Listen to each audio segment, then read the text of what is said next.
We designed them to be trusted with our homes, with our way of life, with our world. But did we design them to be trusted? kulanti wacan oo wanaagsan daawadayaal ku soo dhawaada barnaamijkeena tiknoolajiyada ee kobac halkan aad ka daawanaysaan waa Nil Media fadlan haddii aadan ka mid ahayn akhyaarta ku xidhan channelka subscribe saar haddii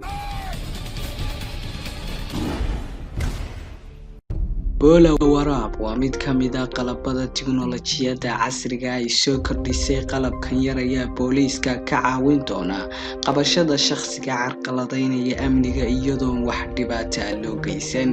booliiska Mareykanka ayaa gacantoodu ay ku baxday dad badan oo shacab ah oo ugu dambeeyay George Floyd iyo dad badan oo kale oo iyaduna ku xusan taariikhda. shirkadda laga leeyahay dalka Mareykanka ee Waraab Technologies ayaa shaacisay oo da'ahana ka qaaday qalabkan sanadkii 2019. nin waa faraanti qurux badan watana sheeko xiiso badan.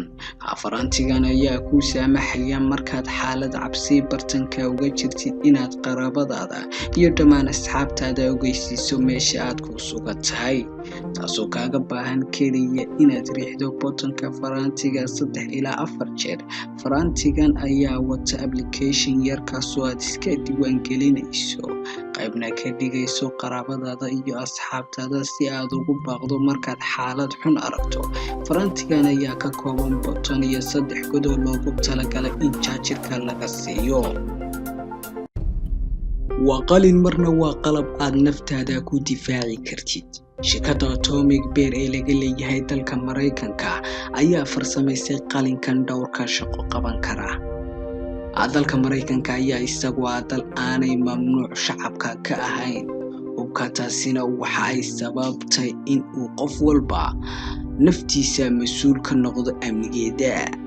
shirkadaha hubka sameeyana waxa ay heleen fursad ay ku suuq geeyaan hubkooda. waa booskaaladu qaafiyadeeg moobilka. booskaaladan yar ayaa kaa caawin doonta isdifaacidda naftaada markaad xaalad cakiran ku jirtid. booskaaladan yar ayaa leh 2 dalool oo candhada rasaasta lagaga guro u taagan iyo dabool yar oo ku daboolma meesha uu keebku ku yaalo. shirkadda Idea Council ee laga leeyahay dalka Mareykanka ayaa daaha ka qaaday booskaaladan yar sanadkii 2018. jinsiyadda dhadigu waa jinsiyadda loogu jecel yahay uguna nugul dhibaato kasta oo kasoo gaadhaysa labka, taasoo ay marmarka qaar keento inay jinsiyaddu ku weydo sharafteeda ama nafteeda. laakiin shirkadda laga leeyahay dalka Mareykanka ayaa soo saartay qalabkan u qaafiyada jeedalka fardaha kana xajmiga yar. shirkadda Fast Strike Defense ayaa sheegtay inuu qalabkan ka caawin doono dumarka inay difaacaan naftooda iskana caabiyaan dhibwadaha. qalabkan ayaa da'aha laga qaaday sanadkii 2017.